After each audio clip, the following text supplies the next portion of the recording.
Draper Tools reckon they thought of everything with the Ergo Plus electrician's pliers from the Expert range. They're insulated to VDE standard, which means they're safe to 1000 volts. These wire cutting blades are offset for flush cutting. There are wire stripper slots in 2 sizes. There's a terminal crimper and even a feature for cutting screw bolts to size. Ingenious! The basic design of the handsaw hasn't changed for decades, but Irwin think they've come up with a significant improvement with this. It's the Evo Universal, and it rethinks the dynamics of saw design. Instead of being in line with the back of the blade, like a conventional saw, the handle is directly behind the cutting edge, so all your effort is concentrated precisely where you want it.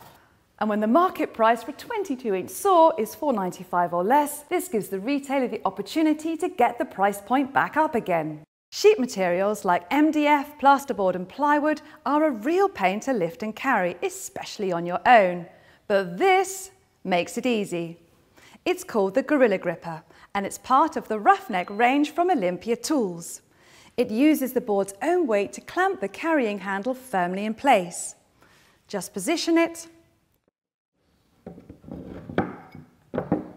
lift, and off you go. Simple. Stanley have been pouring effort into saw design too.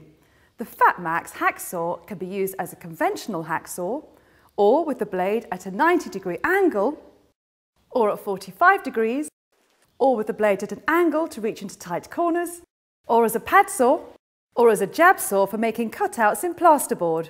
One tool, 5 different uses. Now that's clever.